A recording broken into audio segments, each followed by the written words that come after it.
So, we're about halfway through May at this point, which means that it has now officially been an entire year since Marvel started up the Marvel Fresh Start line of books. And I remember last year when they announced that they were going to relaunch about half of all their titles, I looked at that and I said, I can't take this anymore. Marvel, you keep coming in here and just relaunching your books over and over and over again. I can't take another giant, massive relaunch. However, it's 1 year later. And that would normally mean it would be time for Marvel to come in here and relaunch all their books again. But there's been no plans for that right now. There's been no talk of that at all. So that's actually kind of refreshing. And I've also noticed that Marvel has actually kind of stayed true to their word. They have had far fewer events. They've still had a lot of events. We've got 2 going on right now. But compared to where we were, where we had about 3 or 4 massive events going on at the exact same time, crossing over into multiple books with multiple tie-ins in every single one of them, yeah, this actually is a drop in crossover events. They actually have done with Fresh Start the thing that I wanted them to do with their books, in which they've kind of just left these creators alone to tell whatever story they wanted to tell. And surprise, surprise, it's actually really been working out for them. Typically, whenever they do one of their giant, massive, line-wide relaunches, I'll check out all the books, and then I'll stick with each of them for about 2-3 issues, then they all start dropping down. I slowly get down to the select number of books that I actually really care about. Then there comes the giant, massive crossover, and I stop caring about them, and yeah, my enthusiasm, it tends to wane. By the time that we get to about the 6-month point in one of their big, massive relaunches, I'm down to just a handful of books all over again. We're now a year into Marvel Fresh Start, and I'm still reading most of the books that I checked out when this thing started. And I'm enjoying most of them. And it's actually working out for Marvel. Their sales are going nuts right now. Hulk outsold Batman, for God's sakes. That's a sentence I've never said in my entire life. That is insane to me to think about. That the Hulk, not the Hulk as part 1 of this giant, massive, super crossover event, not brand new Hulk number 1, no, it was like Hulk number 16 or something, which wasn't even like part of a major storyline. It was just the continuation of a very good book. It outsold Batman, a book that, let's be real, no matter what you think of any Batman run out there, it's a title that's basically critic-proof. It could be the worst version of Batman you've ever read, it would still be a top 10 selling book. It's Batman. He sells. That's all you really need to know about him. But Hulk outsold it because it was just good. And you look around now, a lot of the other Marvel books out there, they're selling pretty darn well too. Because Marvel's just letting them do what they want to do. And I'm loving that. I love seeing all these books over at Marvel really succeeding by just telling stories and sticking with it. And I gotta say, the whole renumbering thing, it does get to me when they renumber stuff over and over and over again, but man, real talk, this whole like having the legacy number up there above it, it's great. It gives me this feeling of stability. It gives me this feeling of, there's the history there, but I also have the new number right underneath it to let me know what part of this writer's run that is on that character's run. It works out. It's the best of both worlds in there. It really feels like Marvel's got this all finally lined up, like they're banging on all cylinders right now. So what I was going to do on today's episode of Comic Class, I was going to come in here and celebrate the fact that Marvel has not relaunched any of their books in a while by doing a check-in on Marvel Fresh Start. Just talking about the books that I'm still reading, talking about the books that I'm still loving, talking about Immortal Hulk, Amazing Spider-Man, Captain Marvel, all those books from Marvel Fresh Start that I am just still having a blast with. Then they announced they were relaunching all their X-Men books. As I said, I have a problem with Marvel constantly relaunching their titles all over again, because I think that creates this big feeling of instability. It's harder for readers to get attached to the books. It makes it harder for older readers to keep up with the books. I think that it kind of just throws pre-existing storylines under the bus, and I think that it really gives all these long-running stories a feeling of who even cares about them, because you can just relaunch the whole thing whenever you want. This is exactly what Marvel needs to do with the X-Men, and it's a brilliant idea. Who saw that coming, everybody? Yeah, I had people asking me on Twitter whether or not I was going to talk about this on this week's episode of Comic Class, and I was like, I don't really know if I can talk about it, because right now we're kind of at the wait and see period on this. I don't really know how this is going to play out, but the more I thought about it, the more I realized this is actually genius. And yes, I do have a problem with constantly relaunching books, but sometimes relaunching an entire line of books is necessary. And for the X-Men right now, it's very necessary. You definitely need to do it, and I love the structure of this relaunch. So let's go ahead and get into it. Basically, what's going to happen is that all the X-Men books out there right now are going to be canceled, and then Jonathan Hickman is going to come in here, and he is going to relaunch all the X-Men books with just 2 miniseries. Just House of X and Power of X. Although, I was listening to someone on the Marvel official YouTube channel talk about this, and he called that second book Power of 10. So I'm wondering if that was a slip of the tongue, or if that's actually what it's supposed to be called. I don't know. But I'm just going to keep calling them X for now. So he's going to start with these 2 books. One is going to be kind of redefining what the X-Men are, coming in here and starting a brand new point where you can read the current adventures of the X-Men. And the other one is going to talk about the entire history of mutants in the Marvel Universe. And it's going to be kind of like what he did with Fantastic Four and Future Foundation, and also what he did with Avengers and New Avengers, where they're 2 separate stories, but if you go back and forth between the 2 books, you'll see them both playing off each other. However, you can still just read one and get a chunk of the story, but if you want the full story, you need to read both of them, back and forth. I'm sure there's going to be some big flowchart that they're going to put out that's going to show you what order you're supposed to read each of them in, because it's Jonathan Hickman. And if any writer out there needs a big flowchart to tell you how to read his books, it's Jonathan Hickman. Now, let me go ahead and talk a little bit about why I think they need to relaunch all the X-Men books. It's because Marvel kind of shot themselves in the foot with their X-Men. The X-Men used to be a major part of their comics. In fact, I would even argue they were a little bit too much a part of their comics. Back in the 90s, basically about half their books were X-Men themed books. And I've always said the X-Men should be a decent chunk of Marvel selection out there, but they shouldn't be half the line of books. However, they've kind of now gone to the opposite side of that spectrum. And the reason why, it's very obvious. It's because Marvel Studios, the movie company, did not own the rights to the X-Men. That was over at Fox. So, yeah, they were desperately trying to shove the X-Men out of the way. And a lot of people have said, well, it was Disney telling them not to do that. But I've heard interviews with Tom Brevoort, I never, to this day, have learned how to pronounce this guy's last name.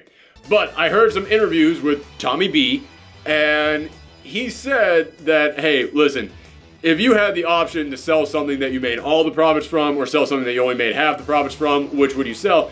So I don't know if it was Disney so much telling them this, or if it was just the people at Marvel who looked at the sales figures coming in from action figures going, yeah, okay, listen, we know where our money's at right now.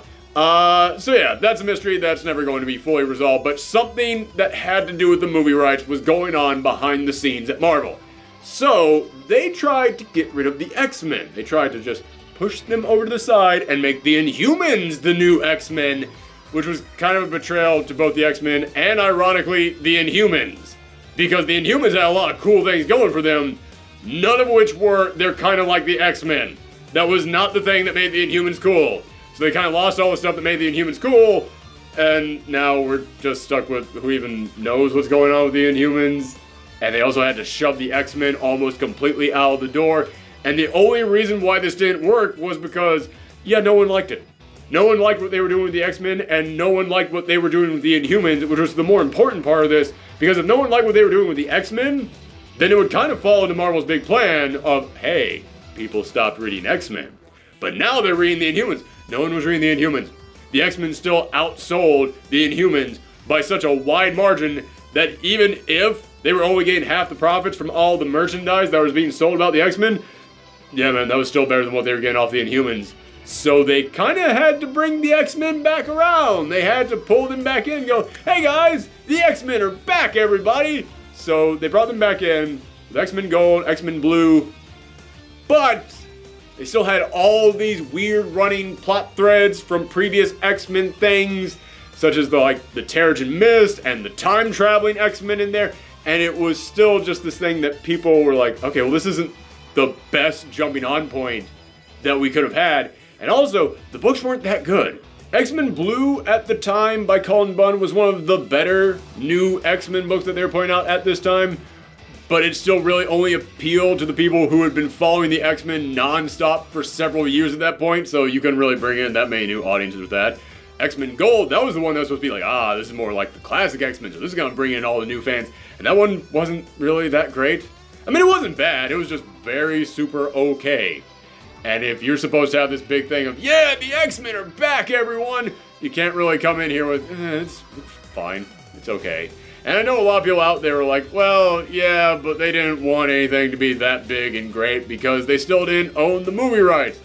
Then Disney, in its insatiable quest for power, consumed Fox Media, so now the X-Men are back at Disney, so you don't have to worry about that. So Marvel can totally have the X-Men back, everybody. And listen, there were some good things in there, like the Extermination miniseries, that was great. X-Men Red by Tom Taylor, that is one of the best interpretations of the original message of the X-Men that I have seen in any modern day X-Men book. That is the premier, prime, #1 X-Men book to read, but it was like a very short series because they had to worry about other stuff going on with the X-Men over here.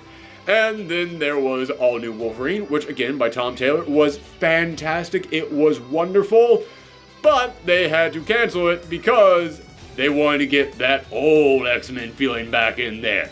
So they wanted to bring the old classic Wolverine back, and he came back in a miniseries that was bad. Listen guys, you know me, I only like to talk about the stuff that I like here on the channel. I only like to talk about the positive stuff in here, which is why I did not cover this miniseries. Wolverine's Return was really bad.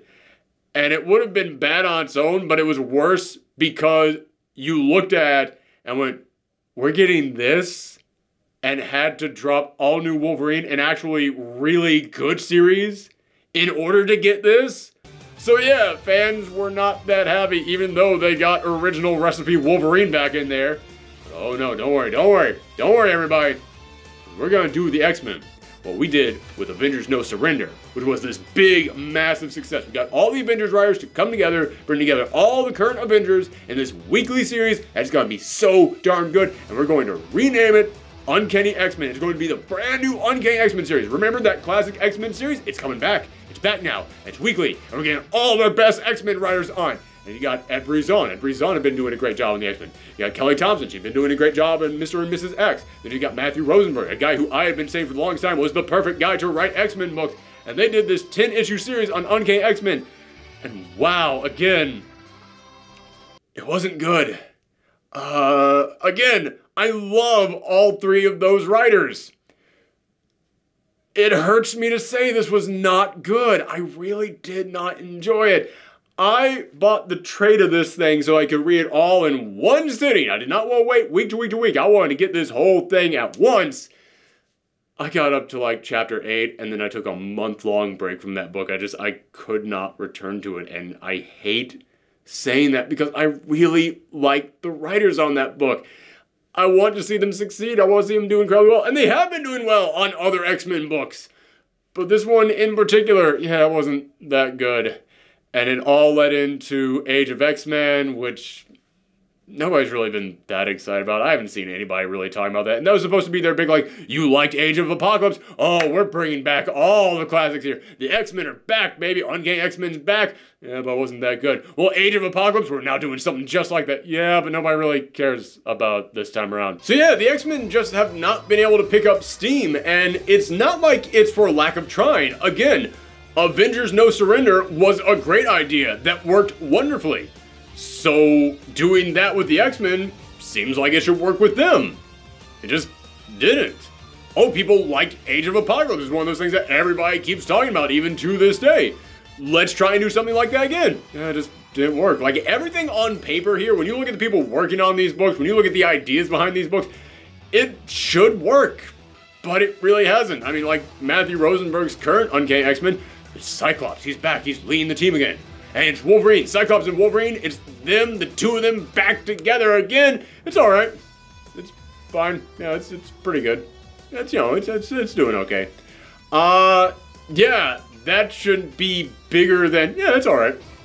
And yeah, that has been a problem for Marvel with their X-Men. It's that they just need a, for lack of a better term, fresh start. They need to do a thing which they come in here with a single vision and just go, bam, brand new beginning. And I know that you might be thinking, okay, well, I understand that's why they need to do another line-wide relaunch of the X-Men. But why did they need to do it like this? Why did they need to cancel everything and then get us down to just 2 books? That doesn't really sound like we're doing a fresh start to celebrate the X-Men. It feels like they're taking the number of X-Men books out there and getting it lower than ever. This is the beginning. I have read the interviews about this. This is just the beginning. Which, by the way, let me say something about all the websites out there that are reporting on this story. Could you maybe not title every single one of your articles, Marvel cancels all the X-Men books? I understand that's really good for clickbait, but it's totally not what's happening here. I know a lot of people out there are going to just look at those headlines and go, oh god, Marvel, they've screwed the X-Men again. Even when Disney owns the X-Men again, they're still trying to screw the X-Men. No, that is not what's happening at all. They just realized, yeah, after several years, the X-Men, they really do need that fresh start. However, you can't come in here and just go, okay, well, we gotta cancel 6 or 7 different X-Men books and launch 6 or 7 different brand new X-Men books. No, can't do that. You gotta take a different approach with this. Because you need to give your audience something that is easy to follow. I cannot believe I just described a Jonathan Hickman series as easy to follow. But you need to give them a starting point. And I don't mean like a big one-shot thing that just goes, hey, here's something going on with our characters, everybody. Now here's all the books. No. You need a story that someone can walk into their comic book store and go, hey, I want to read about the X-Men. And the person behind that counter can go, here, begin on this, come back for issue number 2, and there will be a second series starting up right here. You can read these 2 books, super easy to follow. Just follow these 2 series. That gives you everything that you need to know. And they have come in here and they have said that out of these 2 miniseries, all the other titles are going to come. It's not like these are the 2 titles that they're going to have, period, done, that is it. They're going to start with these 2 miniseries, and then from there, it's going to be like a seed. And that, honestly, is what you need to do with the X-Men. You need to plant a seed, and then just watch all those roots spread out, and go into many different places from there. I think that this is genius, because as I said, for brand new readers, they don't have to walk into the comic store and see like 20 brand new X-Men books up there and go, oh god, which one am I supposed to be reading? Bam! You read this one. Oh, I'm enjoying this. And it has now gotten to a point in the story in which it tells me that this series will now be beginning. Well, I've enjoyed this. I'll start that series over there. Next issue goes by. Oh, well now this thing will be beginning. I'll pick up this book as well. It is so much simpler for new readers to pick up multiple books when they branch out of the one series that they've been following. That is such a smart idea on this. And when it comes to the older fans out there, the ones out there who, they already know these characters, remember, Jonathan Hickman is going to shake some stuff up on this book. He's going to change some stuff around. Jonathan Hickman never comes onto a book and then leaves it the way that he found it. No. Stuff is going to change. So even the older fans need a place to start. They need a place to follow. But also, yeah, the X-Men fans, they have been turned off by what Marvel has been doing with a lot of the X-Men books over the years. It is a lot easier to win those fans back. 2 series. That's it, just 2 series right there. That is so much simpler to win that audience back than giving them 10 books out there, and then maybe they'll like 5 of them, but that still means that they had to read 5 other ones that they didn't like. So in their head, even though it's like, oh man, 5 X-Men books that I really enjoy, they're also going to have in their head, oh yeah, I only enjoy half the X-Men books right now. It is so much easier to win people back and get new audiences in there, starting with 2 books that tell one story, and then you branch out into the other books from there. This is a genius way to approach this. So I've covered why the X-Men needed a big relaunch. I've covered why starting with just 2 books is the right idea, and why branching out into other titles from these 2 books is the right idea. Do I think Jonathan Hickman is the right guy for this? Yes and no. I'm going to say no for about 6 months, and then that answer will turn to a hard yes. Because that is exactly how Jonathan Hickman works. I have really enjoyed pretty much everything I've read from Jonathan Hickman. After I got to around issue somewhere between 6 and 12, that's when I finally started enjoying these books. I love his run on Avengers and New Avengers, but I really hated that run for about the first year. Not on New Avengers. New Avengers was the one following Black Panther and Tony Stark and their whole Illuminati trying to stop these incursions. Yeah, that was amazing from the start. The regular Avengers series I thought was kind of a jumbled mess until we got to around issue 12, and then I looked at it and went, oh my god, everything makes sense, because that's how Jonathan Hickman works. So when I heard that this was going to be a series that was going to be about, alright, the present adventures and the entire history, and they're going to be mixing and mashing back and forth, I looked at that and said, none of this is going to make any sense to me. Until we get to the very end, and then it will make all the sense to me. So on the one hand, I know that a lot of old school comic book fans, they're probably used to Jonathan Hickman. They're probably used to this, and they're going to be like, alright, you know what? I understand, I gotta be in this for the long game. I'm in this for the long game. Great, perfect, wonderful. I have no problems with this. And even if you are not familiar with Jonathan Hickman, but you are an old school comic book fan, you're used to picking stuff up month after month that doesn't quite make sense to you just yet, but it's all gonna come back around, so they'll stick with it. But I am a little bit worried about the new readers who might pick this book up and just be like, I have no idea what's going on in here. Because I remember back when I worked at the comic book store, we had a lot of people coming in and going, I want to start reading the Avengers, and I had another employee who he always recommended Jonathan Hickman's run on the Avengers, and I was just like, I don't know if that's the best for new readers. And a lot of those new readers looked at that and they read a little bit in the store, and you could just see on their face like, what? It was that meme of all the equations just going in front of someone's face. It is kind of hard for a lot of people brand new to comics to get into Jonathan Hickman stuff. Not saying it's impossible. I know there's tons of people out there who have gotten into Jonathan Hickman stuff, but it is not always the best new reader material out there, which is another reason why it's great that there are going to be only 2 X-Men books.